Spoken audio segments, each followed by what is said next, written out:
Good morning, students. Today we are going to discuss the basic features and architecture of 8086 microprocessor. In the last lecture, we have discussed the two important concepts which is used in 8086. First one is your pipelining, and second one is your memory segmentation.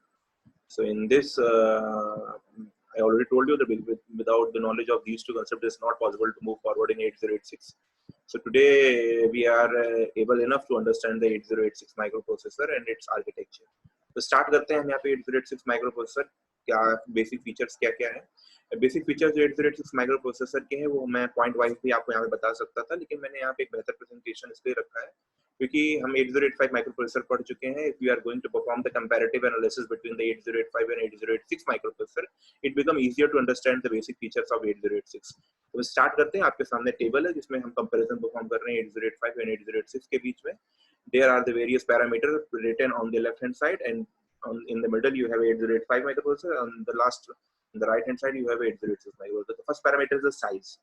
8085 is the 8-bit microprocessor. I already told you that 8085 has a capability to access 8-bit of data at a time, while in 8086 we have a capability to access 16-bit of data at a time. It means it has a data size of 16-bit. Second one is the address bus. It has a 8085 has an address line of 60. It has 16 address line, while in 8086 we have a 20 address line. Memories. The address line is basically used to locate the address of the operand of the opcode written or stored in the memory. So to access that operation, to access that code, to access that operand, address is required, and to find out that address, to locate that address line is required. If you have a 16 number of address line, you can access 2 raised to the power 16 means 65,536 number of location, or you can write it down in 64 kilobytes of memory.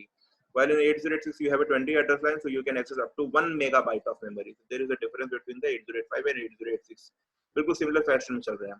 Instruction queue क्या एक basic facility available 8086 के पास 8085 के पास नहीं होता, क्योंकि 8085 में मैंने आपको पहले ही बताया था कि जो परफॉर्मेंस होती है, जहाँ पे एक्शन जो परफॉर्म होता है वो होता है आपको opcode fetch decoding execution, opcode fetch decoding execution, opcode fetch decoding execution इस रेड पैटर्न में होता है।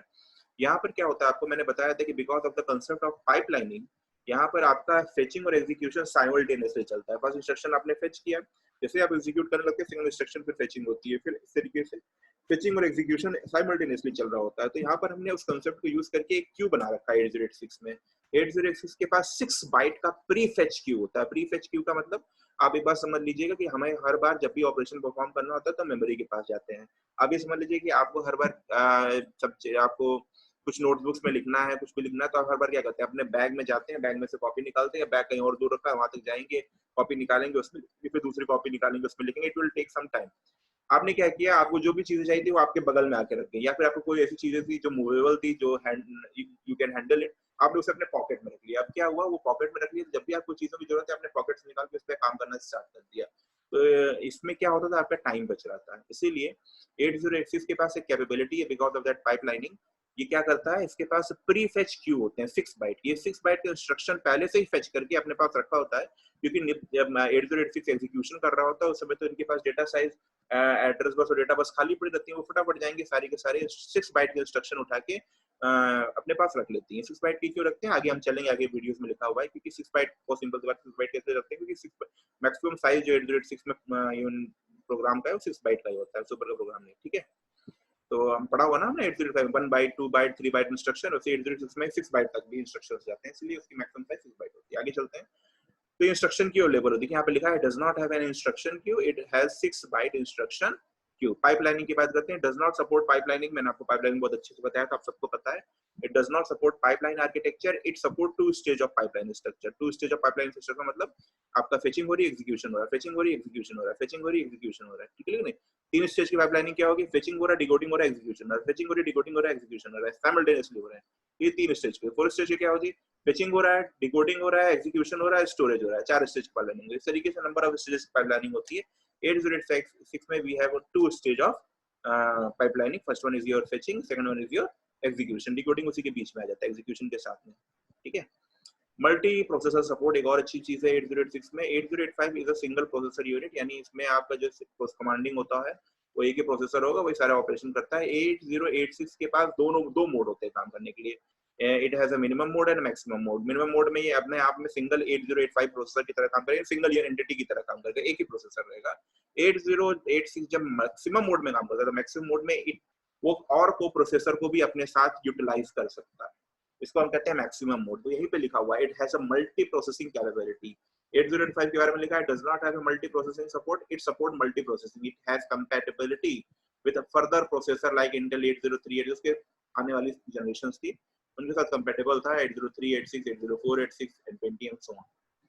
इनपुट आउटपुट डिवाइसेस भी एक्सेस करता है। आपको पता है कि जो माइक्रो प्रोसेसर होता है केवल मेमोरी से इंटरफेस नहीं करता, वो इनपुट आउटपुट से भी इंटरफेस करता है। क्या करता है, इनपुट से डेटा लेगा, आउटपुट को डेटा भेजेगा। तो 8085 में आपको ध्यान होगा कितने number of input output access कर सकते थे। We can access 2 raised to the power 8 means 256 input and output devices we can access in 8085, while in case of 8086 we can access 2 raised to the power 16 number of input and output devices। Enhance कर दी गई facility को, कोई problem नहीं है। हमारे पास data line address line पड़ी तो थी, परेशान होने की क्या जरूरत है, नहीं थी क्या, बिल्कुल थी, बढ़ा लिया हमने कैपेबिलिटी को। Less more number of hardware की रिक्वायरमेंट पड़ जाती है 8086 में, क्योंकि इसके अंदर बेसिक फीचर्स और बढ़ जाते हैं। जैसे मैंने बताया कि ये को प्रोसेसर के साथ काम करता है, ढेर सारे प्रोसेसर के साथ काम करेगा, मोर नंबर ऑफ हार्डवेयर की रिक्वायरमेंट होगी, मोर नंबर ऑफ सर्किटरीज की रिक्वायरमेंट होगी, तो इन्होंने बढ़ा दिया इनपुट आउटपुट पोर्ट्स को। क्लियर है, इसमें कोई परेशानी वाली बात नहीं। आगे चलते हैं।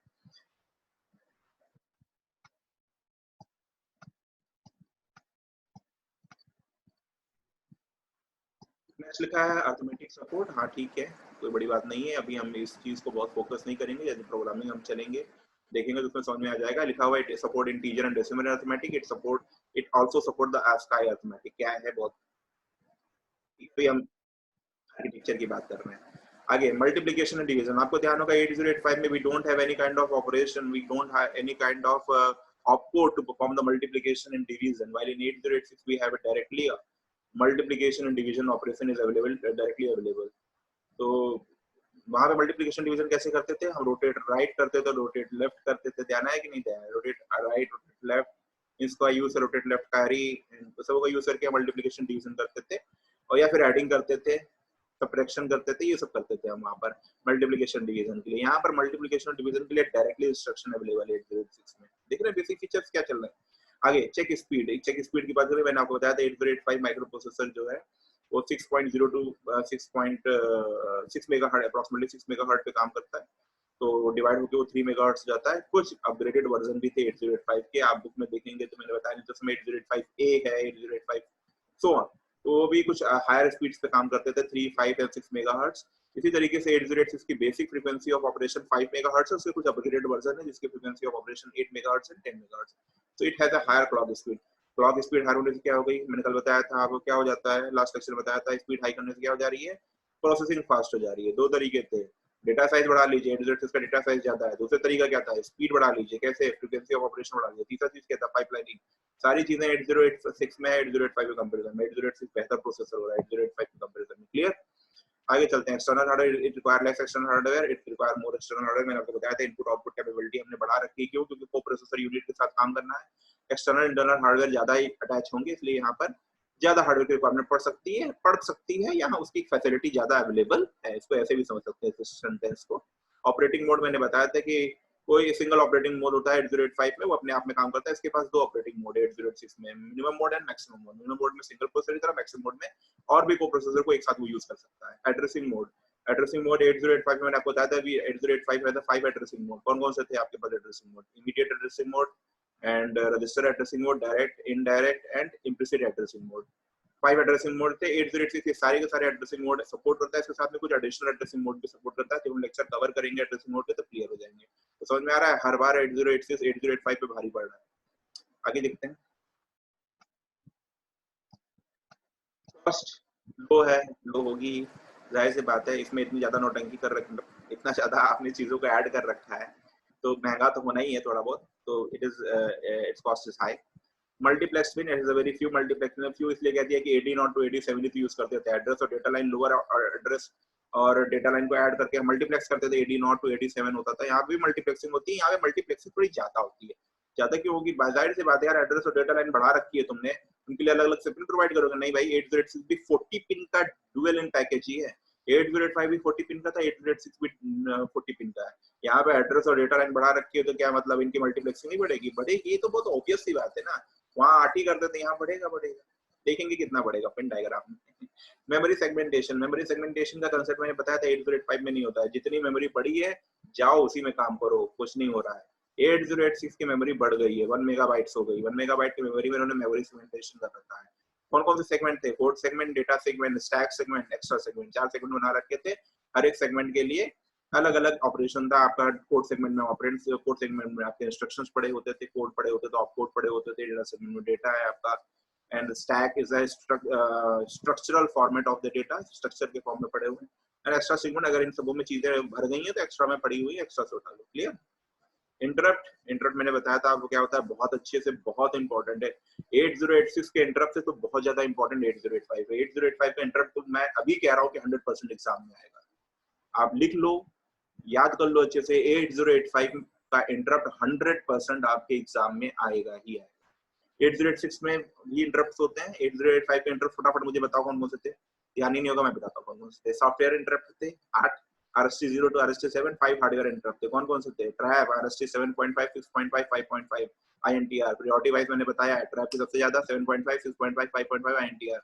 8086 में भी आपके इंटरप्ट होते हैं। वेक्टर इंटरप्ट, अगर आप यहाँ पर हार्डवेयर इंटरप्ट की बात करेंगे 2 है, सॉफ्टवेयर इंटरप्ट ज्यादा होते हैं।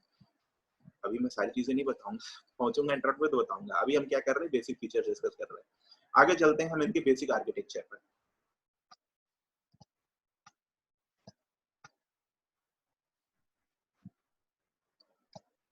This is the internal architecture of 8086। सबसे अच्छी चीज ये है कि 8086 का जो इंटरनल आर्किटेक्चर है ना, वो 8085 से थोड़ा सिंपल है। 8085 में बहुत सारी चीजें देख के थोड़ा सा अजीब सा लगता था कि यार ये यहाँ पड़ा है, वो वहाँ पड़ा है, कहाँ कहाँ कौन कौन पड़ा है। लेकिन 8086 का आर्किटेक्चर उसके कंपैरिजन में आसान है। 2 यूनिट में ब्रेक कर रखा है इन्होंने 8086 के आर्किटेक्चर को।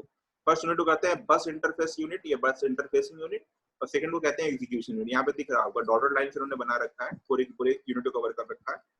तो ऊपर वाले पोर्शन को, जो डॉटेड लाइन के ऊपर वाला पोर्शन है, मिडिल में जो डॉटेड लाइन है, इसके ऊपर वाले पोर्शन को कहते हैं BIU। BIU मींस बस इंटरफेस यूनिट, और नीचे वाले पोर्शन को कहते हैं एग्जीक्यूशन यूनिट।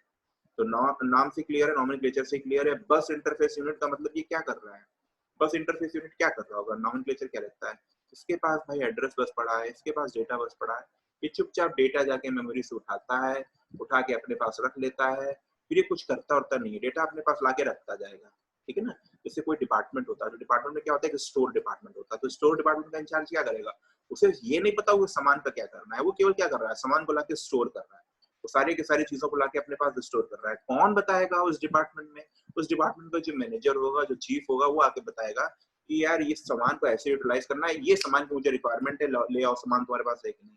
तो यहाँ पर क्या है, बस इंटरफेस यूनिट एक स्टोरेज ऑफिसर है। वो क्या कर रहा है, वो 8086 के लिए सारी चीजों को स्टोर कर रहा है। सिस्टमैटिक फॉर्म में स्टोर कर रहा है, ऐसा भी नहीं कि लाया और उठा के फेंक दिया। सिस्टमैटिक फॉर्म में स्टोर करने के लिए इसके पास क्या क्या है?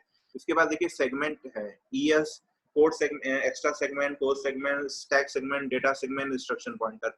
ये सेगमेंट क्या है? तो सेगमेंट वो पार्ट आपने बताया था जो मेमोरी में हमने सेगमेंट बना रखा था। कोड सेगमेंट में कोड होता है, डेटा सेगमेंट में डेटा होता है, स्टैक सेगमेंट में स्ट्रक्चरल फॉर्मेट है डेटा सेगमेंट का, और एक्स्ट्रा सेगमेंट पड़ा होता है। तो यहाँ पर क्या पड़ा हुआ, ये मेमोरी है क्या? नहीं, ये तो माइक्रो प्रोसेसर के अंदर है, ये मेमोरी कहाँ हो सकती है? मेमोरी तो बाहर पड़ी हुई है। तो ये होता क्या है, उनके स्टार्टिंग एड्रेस को कौन बता रहा है? यही सब तो बता रहे हैं। मैंने आपको बताया था ना, जब फिजिकल एड्रेस हम कैलकुलेट करते हैं तो हमें क्या चाहिए? स्टार्टिंग एड्रेस चाहिए और ऑफसेट एड्रेस चाहिए। स्टार्टेड एड्रेस को क्या करते थे? सेगमेंट एड्रेस कहते थे। वो सेगमेंट एड्रेस कौन बताएगा? यही बताएंगे। ये 16 बिट के एड्रेस यहाँ बताते हैं। ये वही है, रजिस्टर है ये दे सेगमेंट नहीं है, ये रजिस्टर है 16 बिट के जो यहाँ पे पड़े हुए हैं। ये extra segment, code segment, BIU की बात कर रहा हूँ, अभी EU में मत कूदिए, BIU में ध्यान रखिए। Extra segment, code segment, stack segment, data segment, instruction pointer. Instruction pointer sir आप बताए थे, ध्यान सुधर रहा, मैं बताता हूँ, घबराओ मत। इंस्ट्रक्शन पॉइंटर क्या करता था? इंस्ट्रक्शन पॉइंटर आपके पास होता था कोड सेगमेंट के पास। ये क्या करता था? ऑफसेट एड्रेस था इंस्ट्रक्शन पॉइंटर। ये उस पर्टिकुलर उसी एड्रेस पे जाके पहुंचता था जहां से हमें कोड उठाना है। स्टार्टिंग एड्रेस कौन दे रहा है? कोड सेगमेंट दे रहा है। कोड सेगमेंट के अंदर कहां पड़ा है, वहां तक कौन जाता था? वहां तक इंस्ट्रक्शन पॉइंटर लेके जाता था। कितने बिट का होता था? 16 बिट के, सारे सब 16 बिट के होते थे। यहाँ पे कहाँ आ रहा है 8 बिट? सब तो 16 बिट बता रहे हो। हाँ बात सही है, चलो। तो बस इंटरफेस यूनिट की बात कर रहे हैं। यहाँ पर हमें पास दिख रहा है ये रजिस्टर्स हैं, extra segment, code segment, stack segment, data segment, instruction point. ठीक है, राइट साइड में दिख रहा होगा आपके पास क्यू बना हुआ है, instruction byte stream byte queue. मैंने आपको बताया था ना, ये क्या करेगा, ये बहुत चालाक है, ये स्पीड बढ़ाना चाह रहा है। ये चाह रहा है कि भाई मुझसे मैनेजर मांगे उससे पहले मैं सामान अपने पास लाके रख लूं। तो क्या होगा इससे? इससे ये होगा कि जब मैनेजर ने सामान मांगा मैं फटाफट दे दूंगा आपको, तो एग्जीक्यूशन फटाफट हो जाएगा। इसीलिए क्या करता है, 6 बाइट प्री फेच करके ये अपने पास रख लेता है। कहाँ से? मेमोरी इंटरफेस से या इनपुट आउटपुट डिवाइस से भी कुछ आता है तो यही ये डील बाहर से ये डील करेगा। एग्जीक्यूशन यूनिट माइक्रो प्रोसेसर के अंदर डील करता है, बाहर की दुनिया से डील करता है BIU। तो ये क्या करेगा, ये बाइट भर लेता है अपने चुपचाप 1 2 3 4 5 6। 1 वाला नीचे जाएगा, पहले सिक्वेंशियली एग्जीक्यूशन होता है, 1 जाएगा, फिर 2 जाएगा, फिर 3 जाएगा, फिर 4 जाएगा, 5 जाएगा, 6 जाएगा।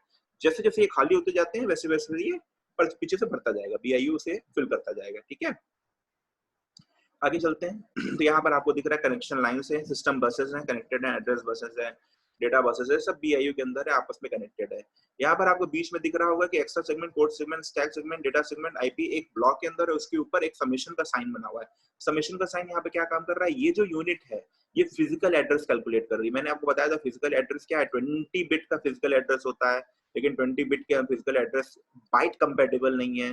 तो हम क्या कर रहे हैं, हमें तो 16 बिट का बाइट कंपेटेबल है, 16 बिट के रजिस्टर्स है हमारे पास, 20 बिट का रजिस्टर्स है, वो मतलब ही नहीं हो, कोई नहीं ऐसे ही नहीं है, होंगे नहीं, बिल्कुल बाइट कंपेटेबल। तो हम यहाँ पे क्या करते हैं, हम फिजिकल एड्रेस को कैलकुलेट करते हैं। कैसे कैलकुलेट करते हैं, physical address is equal to segment register into 10 plus offset address.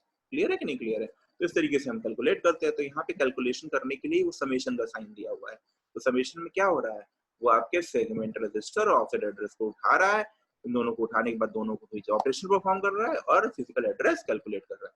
वही मेमोरी इंटरफेस से जा रहा है, वहीं से डेटा उड़ते हुए आपके इंस्ट्रक्शन क्यू के पास आ रहा है। क्लियर हुआ कि नहीं क्लियर हुआ?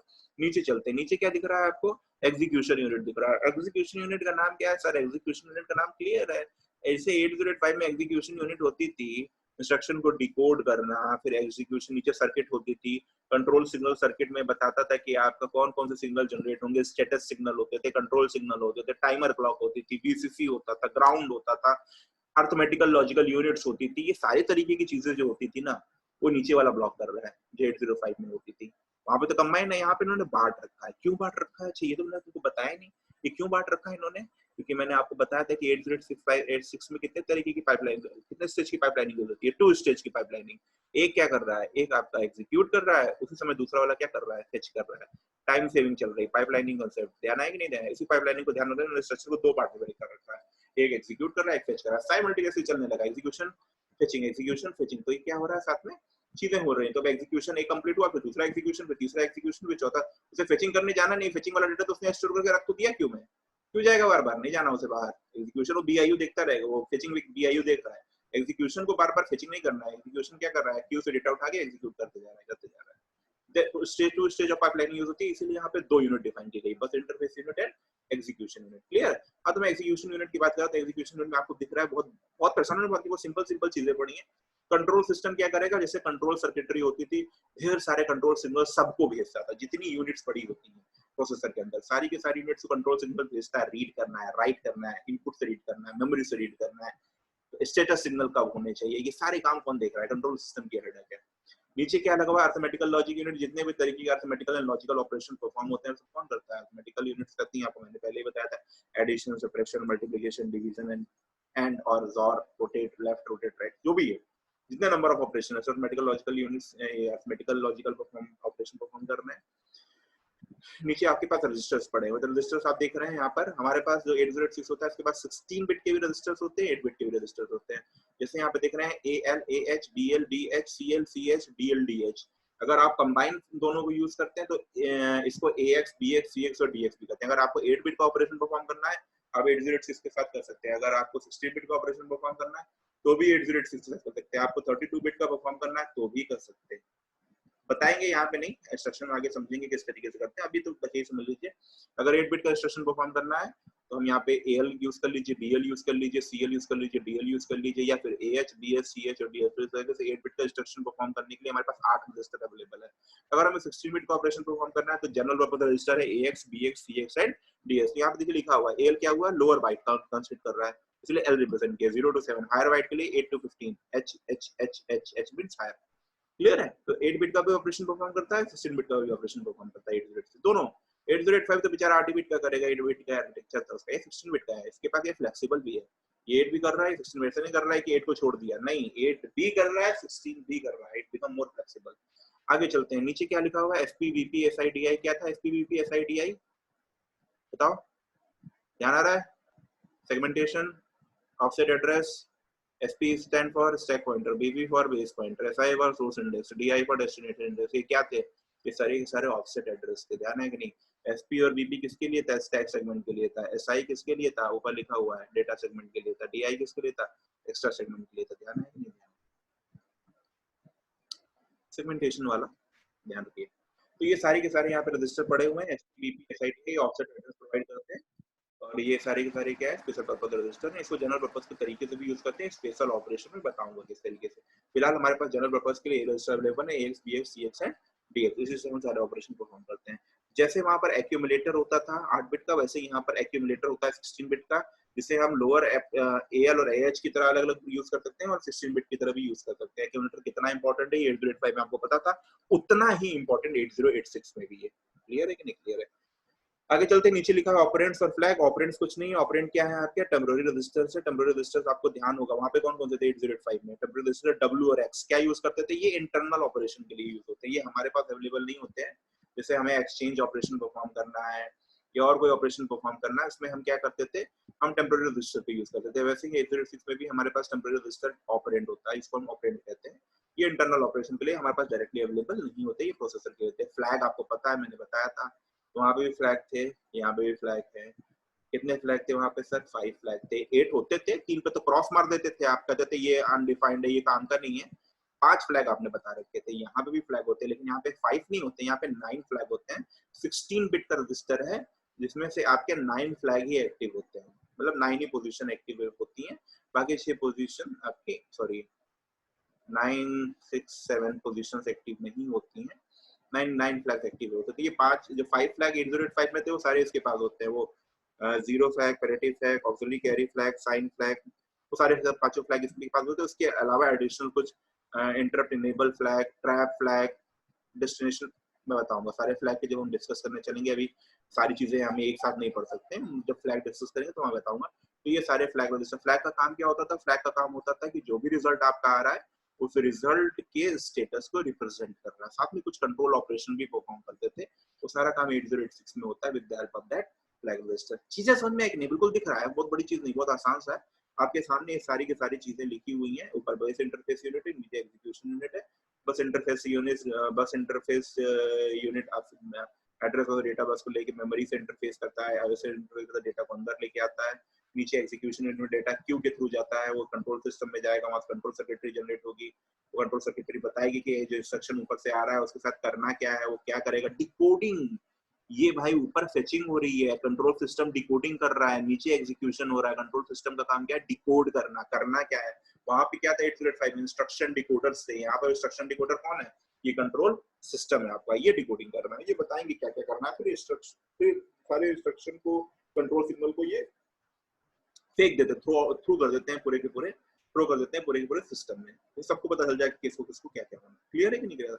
यहाँ पे दिख रहा है आपको बाई डायरेक्शनल भी कनेक्शन, यूनि डायरेक्शनल भी कनेक्शन है उस तरीके से। This is the architecture of your 8086 microprocessor. तो इसके बारे में इन्होंने पॉइंट वाइज सबके बारे में बता रखा है। फटाफट चलेंगे, जो चीजें लिखी हैं वो भी आपको मिल जाएंगी, और जो चीजें मैंने बता रखी तो वही सब बता रखा है। देखते हैं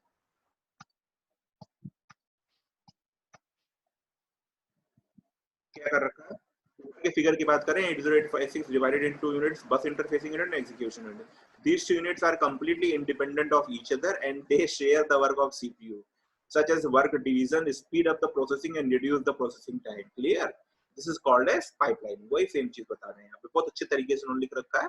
वो लिखने के लिए आपके लिए बेहतर होगा कि इन्होंने क्या कर रखा है, 2 बार ब्रेक कर रखा है because of the concept of pipelining. 2 stage pipelining use करिए, एक एग्जीक्यूट कर रहा है, एक फेच कर रहा है। The work of 8086 CPU is divided into bus interface unit, ये interfacing unit and execution unit. देखिए इन्होंने सबका दोनों का काम अलग अलग बता रखा है। अच्छी चीज है, लिखने के लिए पॉइंट्स भी तो हमें आने चाहिए, वो लिखा तो है, देख लो ना अच्छे से। बस इंटरफेसिंग यूनिट है, टास्क क्या है, एग्जीक्यूशन यूनिट का टास्क क्या है। लेफ्ट साइड में देखते हैं बस interface unit, it send out address, address भेजेगा, कौन भेजेगा? बस interface unit. It fetch instruction from memory, it read data from memory and ports, it also right data from memory and ports. और भी कुछ है नीचे,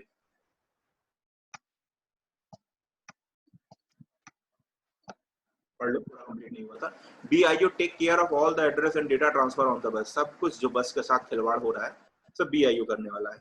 Hence it is called the external world interface of the processor। बाहर की दुनिया से सारा का सारा कनेक्शन जो देखता है वो BIU देख रहा है. It work in synchronous with the machine cycle, मतलब एग्जीक्यूशन यूनिट के सिंक्रोनाइजेशन में ही काम करता है. Machine cycle, instruction cycle T1 T2 T3 T4 ध्यान है ना आप लोगों को? फिर मुलाकात होगी 806 में इस चीजों को लेके, बहुत मजा आया था. 808 में इंस्ट्रक्शन साइकिल सब आपको ध्यान होगी. उसका वो रीड राइट, मेमोरी राइट बहुत आसान है. एग्जाम में तो आता ही है इस समय, क्योंकि लॉकडाउन की स्टेट बनी हुई है. मुझे नहीं लगता उतने कॉम्प्लिकेटेड पूछेंगे, लेकिन आप लोगों को जिस तरीके से हम लोगों ने आपस में डिस्कस किया था वो चीजें और आसान है, और बहुत आसान है. अगर वो एग्जाम में आती है तो फुल मार्क्स आपके. आगे चलते हैं, एग्जीक्यूशन यूनिट का टास्क देख लेते हैं. एग्जीक्यूशन यूनिट टास्क क्या है? It is the bus interfacing unit from where to fetch the instruction और डेटा. कहीं भी चले जाओगे फेच करने के लिए, कुछ भी मन करेगा उठा लोगे? नहीं. कौन बताएगा? एग्जीक्यूशन यूनिट को BIU ही तो बताता है. मुझे जिस चीज की जरूरत तुम्हारे पास स्टोर है तो तुम कुछ भी भर रहे हो? नहीं ना, तुम्हें तो वही चाहिए ना जिसकी रिक्वायरमेंट मुझे है. तो आप क्या करेगा, वो कौन बताता है? ये एग्जीक्यूशन यूनिट बताता है बस इंटरफेस यूनिट को कि मुझे इस चीज की जरूरत है, आप ये चीज स्टोर करके रखो. तो it tells the BIU unit from where to fetch the instruction और data. It decoded the fetch instruction. Queue में भर रहे हो, जो क्यू में भरे हो उसको डिकोड कौन करेगा? Control system. किसके पास है? एग्जीक्यूशन यूनिट के पास है. It execute the decoded instruction. Execute तो एग्जीक्यूट करेगा ही करेगा. आगे,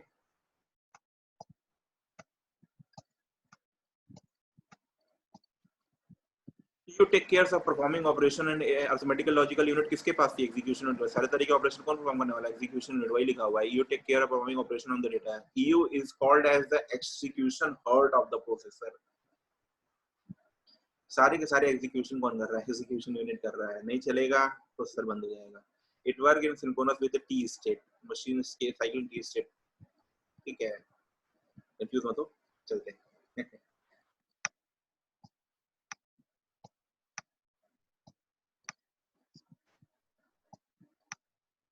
ये मैंने बुक से ले रखा है. बुक के लास्ट में वो थोड़ा पहले का एडिशन है, उसमें उन्होंने लिख रखा था कि इस तरीके से.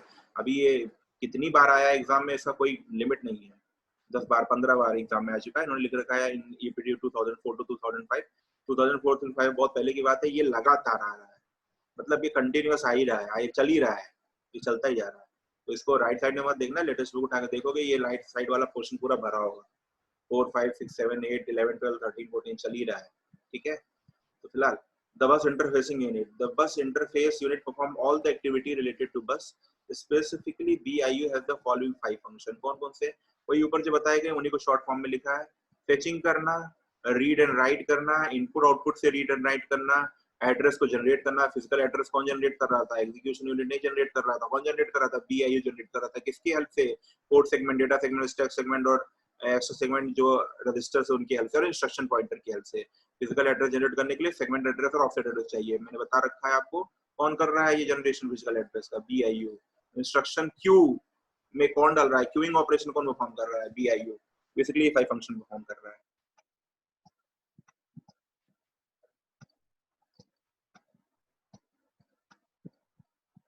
सारे ऑपरेशन को परफॉर्म करने के लिए BIU के पास क्या क्या है? इंस्ट्रक्शन क्यू है, मैंने आपको बताया वो इंस्ट्रक्शन क्यू राइट साइड में होता है.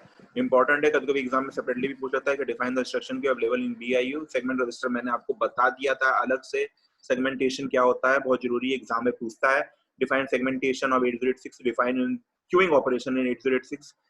इंस्ट्रक्शन पॉइंटर, एड्रेस जनरेशन, बस कंट्रोल. एड्रेस जनरेशन और बस एड्रेस जनरेशन कैसे होता है वही मैंने सेगमेंट रजिस्टर में आपको बता रखा था. इंस्ट्रक्शन क्यू हम थोड़ा डिटेल में देख लेते हैं, कुछ है नहीं, देख लेते हैं क्या है instruction queue. Execution unit is supposed to decode or execute an instruction. ठीक है. Decoding does not require the use of buses. नहीं, decoding तो बिल्कुल नहीं चाहिए. Decoding माइक्रोप्रोसेसर के अंदर हो रही है, उसे क्या करना है? बस से. When execution unit is busy in decoding and executing instruction, the BIU fetches up to 6 instruction bytes. मैंने instruction नहीं कहा, instruction bytes का है. bytes को fetch कर रहा है ये, instruction को fetch नहीं कर रहा है. ठीक है. एक instruction 1 byte का भी हो सकता है, 2 byte का भी हो सकता है, 3 byte का भी हो सकता है, 6 byte का भी हो सकता है. ठीक है. तो 6 इंस्ट्रक्शन नहीं ये फेच कर रहा है, ये क्या कर रहा है? 6 बाइट्स फेच कर रहा है. हो सकता है इंस्ट्रक्शन उसमें एक ही हो, दो ही हो, तीन ही हो, तो 6 बाइट को फेच करना है. 6 instruction byte for the next instruction. These bytes are called as the prefetch bytes and they are stored in first out register. That is called queue. Queue और stack में आपको फर्क पता है? queue क्या करता है? first in first out, जो पहले नीचे गया. 1 2 3 4 5 6 तो जब ऑपरेशन परफॉर्म करना होगा तो 6 के साथ करोगे कि 1 के साथ करोगे? 1 के साथ करोगे। 1 के साथ हो जाएगा तो 2 का नंबर आ जाएगा, 2 के साथ होगा फिर 3 का नंबर आ जाएगा, 3 के साथ होगा। वो शिफ्ट होता जा रहा है 3 वाला 2 पे, 2 पे वाला में। तो हो क्या रहा है, फर्स्ट इन फर्स्ट आउट, जो पहले नीचे गया उसके साथ ऑपरेशन करना है। लास्ट इन फर्स्ट आउट नहीं है कि 6 के साथ पहले करता है, स्टैक नहीं है ये, क्यू है, स्टैक मेमोरी में पड़ा हुआ है। यहाँ पर क्या है, क्यू है, first in first out. Significance of it, to understand the significance of the queue इन्होंने डायग्राम बना रखा है। यहाँ पे उन्होंने लेफ्ट साइड में बना रखा है Q, prefetch the next 6 instruction bytes 1 2 3 4 5 6, और राइट साइड में भी उन्होंने बना रखा है, सेम कलर कोडिंग उन्होंने यूज कर रखी है यहाँ पर। तो साथ में उसकी मेमोरी लोकेशन भी लिख रखी है, मेमोरी लोकेशन के साथ साथ यहाँ पे लिख रखा है इन्होंने 0 1 2 3 4 5। तो 1 2 3 4 5 6 ये 6 डेटा बाइट उन्होंने उठा रखे हैं मेमोरी से और इसको डेटा बल्ब बस के हेल्प से क्यू में डाल रखा है। फिर देखिए वहां से क्यू से नीचे किस में जा रहा है, एग्जीक्यूशन में। दिस इंस्ट्रक्शन बीन एग्जीक्यूटेड, तो जब 0 वाला इंस्ट्रक्शन एग्जीक्यूट कर रहा था एग्जीक्यूशन यूनिट, उसके बाद बीआईयू क्या कर रहा था, वो 6 इंस्ट्रक्शन 6 बाइट उठाने में बिजी था जो मेमोरी के पास पड़े हुए थे। क्लियर, डायग्राम बड़ा अच्छा दिखा रखा है इन्होंने सिग्निफिकेंस ऑफ क्यू में। इसमें दिख रहा है कि मेमोरी में जब 0 वाला जो था वो एग्जीक्यूट हो रहा था, तो ऊपर जो पड़े थे 1 2 3 4 5 6 उसको उठा के डेटा बस से किस में डाल रहा था, क्यू में डाल रहा था। एक प्रॉब्लम है क्यू में, देखिए नीचे इन्होंने बता रखा है तो अच्छी बात है, नहीं बता रखा तो हम डिस्कस कर लेंगे, पहले पढ़ते हैं। As shown in figure, while the execution unit is busy in decoding the instruction corresponding to memory location, the BIU fetches the next 6 instruction byte from memory location, this to this, numbered as 1 to 6.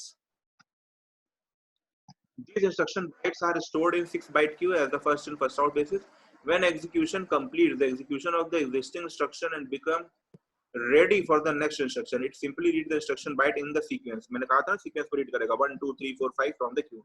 Thus the queue will always hold the instruction byte of the next instruction to be executed by the execution unit. इसमें दो चीजें उन्होंने बताया कि मैंने आपको बताया था कि पाइपलाइनिंग कब फेल कर जाती है। पाइपलाइनिंग तब फेल कर जाएगी आपकी जब आप जंप या कॉल इंस्ट्रक्शन यूज करेंगे। जंप और कॉल इंस्ट्रक्शन में क्या होगा, आप 0 एग्जीक्यूट कर रहे हैं और 0 के एग्जीक्यूशन के बाद आपने 6 बार उठा के चुपचाप रख ली 1 2 3 4 5 6। आप वेट कर रहे हैं, मैंने तो स्टोर करके रख लिया है, 1 का नंबर आएगा मेरे पास तो है, 2 का नंबर आएगा है, ये जब जब नीचे खाली उतरेंगे मैं ऊपर से भरता रहूंगा। एक बात बताओ, 0 में उसे पता चला कि उसे जंप करना है डायरेक्टली 8 नंबर पर। अब तो क्यू बेवकूफ, क्यू तो आपने जो भरा है वो तो बेवकूफ बन गया, फुलिश हो गया, फुलिश पीपल हो गया।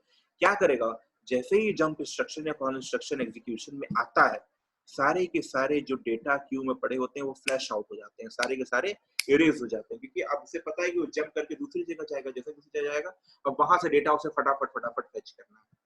समझ में आया कि नहीं समझ में आया? तो यहाँ पे थोड़ी सी इस चीज की ड्रॉबैक है। तो जैसे ही वो देखेगा कि जैसे ही जंप या कॉल इंस्ट्रक्शन एग्जीक्यूट हो रहा है तो जाहिर सी बात है जंप करेगा ही करेगा। जंप करेगा तो भाई वो तो काम करने वाला नहीं, नॉर्मल एग्जीक्यूशन में तो काम होने वाला नहीं। ये जंप यूज ही हम करते हैं, नॉर्मल एग्जीक्यूशन में नहीं होने की कंडीशन है। उस केस में उसे क्या करेगा, वो डिलीट कर देगा, फिर उसे वहां से जहां जंप करेगा वहां से फिर वो भरना चालू करेगा। प्रॉब्लम ये सेकंड जो आपको मैंने बताया कि क्यू कब भरता है, जब सारे के सारे लोकेशन खाली हो जाते हैं। नहीं, जब 2 लोकेशन खाली होते हैं तब ये भरना चालू कर देता है। क्यों? क्योंकि 806 क्या है, 16 बिट ऑपरेशन में 2 बाइट का ऑपरेशन परफॉर्म करता है, 16 बिट करता है ना। जैसे 2 बाइट खाली होंगे तो 16 बिट भर लेगा। नहीं, 16 बिट का एड्रेस लाइन है ना, उठाएगा ना 16 बिट, उठा के भरेगा, उठाएगा भरेगा। तो एक खाली हो जाएगा तो कहां से भरेगा, एड्रेस लाइन वो सॉरी डेटा लाइन ही उसके पास 16 की नहीं, 2 खाली हो जाएगा तो 2 भर देगा। ठीक है, तो 2 खाली होते रहते तो भरता जाता है अपना। आगे चलते हैं। एग्जीक्यूशन यूनिट की बात करते हैं। Execution unit, the main function of execution is the decoding or execution of the instruction. In order to carry out, it has the following arithmetical logical operation. Perform any kind of arithmetical logical unit. You can perform it in execution unit. Flag register status check करने के लिए general purpose register AX, BX, CX, DX, short form में AHL, BH, BL, CS, CL, DS, DL. साथ में special purpose register नीचे पड़े हुए हैं जिसको हम क्या कहते हैं, pointer index register, SP, BP, SI, DI। Control unit control system वो पड़ा हुआ था, वो डिकोडर पड़ा होता है, वो दोनों सब काम वही कर रहा है, कंट्रोल वाला ही काम देख रहा है, encoding decoding. Arithmetical logic unit बहुत सिंपली लिखा हुआ है, the ALU in the execution unit is 16-bit unit. It can perform 16-bit operations simultaneously. It is capable of performing a variety of arithmetical and logical operations, add, subtract, and, or, XOR, not, increment, decrement, shift, rotate, जितने तरीके के हमको पढ़े हैं 805 सब 806 में हो रहा है, परफॉर्म कर रहा है, ALU परफॉर्म कर रहा है। फ्लैग रजिस्टर मैंने आपको बताया था कि देख लेते हैं क्या लिखा है, इनकी भी बात सुन लेते हैं, केवल अपना ही बोल रहा हूँ। Flag register is a part of execution unit. It is a 16-bit register with each bit corresponding to a flip-flop. A flag is a flip-flop. It negates some condition produced by the execution of an instruction. For example, zero flag will set if the result of execution instruction is zero. मैंने बताया था 805 में same है दोनों. A flag can control certain operation of execution rate. तो नीचे table दे रखी है और 16 फ्लैग रजिस्टर की टेबल होती है जिसमें से 9 एक्टिव फ्लैग ही होते हैं. The remaining 7 flag are defined as use नहीं होते. तो यहाँ पे देख रहे हैं आपके पास कैरी फ्लैग है, पैरेटिव फ्लैग है, ऑक्सिलरी फ्लैग है, जीरो फ्लैग है, साइन फ्लैग है, ट्रैप फ्लैग है, इंटरनल फ्लैग है, डायरेक्शनल फ्लैग है और ओवरफ्लो फ्लैग है. तो ये सारे फ्लैग इनकी डिटेल में हम देखेंगे. इसमें तो नहीं कम पॉसिबल है सारी चीजें पढ़ पाए. ये इतने तरीके के फ्लैग है. तो फ्लैग का आर्किटेक्चर तो हम कम से कम इसमें देख ही सकते हैं. ये आपके सामने बना हुआ है. तो 11 नंबर तक ही चलते हैं. 11 नंबर के पीछे 12, 13, 14, 15 सब यू कर दीजिए, अनडिफाइंड. एक्स लगा दीजिए, यू लगा दीजिए, दोनों चीज सेम है. क्लियर है? तो ये है फ्लैग 8086 के. जनरल पर्पस रजिस्टर मैंने सारे आपको बताए थे. 8 बिट और 16 बिट, 30 बिट, 2 बिट सबका ऑप्शन. 8 बिट के लिए AHL, BS, BL, CL, DHDL, any other this can be. 16 के AX, BX, CX, DX, SI, DI, SP, VP ये स्पेशल पर्पस रजिस्टर होते हैं. जनरल पर्पस की जब यूज पड़ेगी तो हम यूज कर सकते हैं. 32 बिट रजिस्टर के केस में DX colon AX register can be used for 32 bit operation. समझेंगे उसके बाद में समझेंगे. बस यहाँ देख लीजिए. ठीक है. Can we store 16 bit word in the general purpose? Yes, we can store it. Answer: we use certain type of general purpose register to store 16 bit of data word. Such registers are AHL, BH, BL, CSCL and DSDL. यहाँ पे लिखा है we are going to perform the pairing of AHL become AX, BH and BL, BX, CH and CS, CX, DH and DL, DX. In short, the 4 general purpose 16 bit registers are AX, BS, CS and DX. Each of these is a combination of 2 8-bit registers separately accessible as AL, BL, CL, DL, low bytes, AH, BS, CS, DH, high bytes. Clear है? तो देख लीजिए इनको क्या करें. Accumulator, base register, counter register, data register. Nomenclature भी है. वहां नहीं था, वहां कहा था 805 में नॉमेनक्लेचर कर रखा है. Accumulator, base register, counter register, data register. Example दे रखा है. For example, AX contain the 16 bit number 1 2 3 4, then AL contain the lower byte 3 4 and AH contain the 1 2 higher byte. Lower byte, higher byte. Lower byte 3 4 हुआ, higher byte 1 2 हुआ. The upper and lower half of the registers are separately addressable. दोनों अलग-अलग हम address कर सकते हैं. जब हम 8 बिट का ऑपरेशन करेंगे तो 8 बिट के साथ करेंगे, 16 बिट का करना है तो एक साथ हम एड्रेस कर लेंगे. This means that each data register can be a single 16 bit register or as a 2 8 bit register.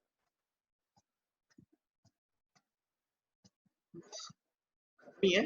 जो चीजें मैंने कही थी यहाँ पे डिटेल में लिखा हुआ है. Control circuitry. The control circuit is a part of execute. It's used for directing the internal operation. A decoder, the process of translation from instruction into action. कितना अच्छा स्टेटमेंट लिखा है यहाँ पे. स्टेटमेंट देखिए. डिकोडर क्या है? The process of translation from instruction into action is known as decoding. जो आपने स्टोर कर रखा है अब उसमें क्या एक्शन आपको परफॉर्म करना है वो डिकोडर का काम होता है. A decoder in the execution is used for translating the instruction fetch from the memory into a series of action. The execution will carry out these actions. तो पॉइंटर इंडेक्स रजिस्टर हमारे पास है. The execution will perform the following special pointer register जो offset address की तरह use होते हैं. Base pointer, stack pointer, source index, destination index. उनके बारे में डिटेल में लिखा हुआ है. मैंने आपको ऑलरेडी बता दिया था. बेस पॉइंटर क्या है या बीपी रजिस्टर क्या है. बीपी रजिस्टर स्टैक में हमने बताया था. स्टैक सेगमेंट को एक्सेस करने के लिए 2 रजिस्टर होते हैं. Stack segment register and base BP base pointer register. तो stack pointer register, base pointer register क्या है आपके. स्टैक पॉइंटर रजिस्टर यानी टॉप ऑफ द स्टैक को एक्सेस करना है तो स्टैक पॉइंटर यूज करते हैं. अगर टॉप ऑफ द स्टैक के बाद वापस आपको बीच में स्टैक को एक्सेस करना है किसी भी रैंडम लोकेशन पे तो बीपी का यूज करते हैं. देखिए यहाँ पे लिखा है 16 bit register in the execution unit. It holds the 16 bit offset related to the stack segment register offset बीच में.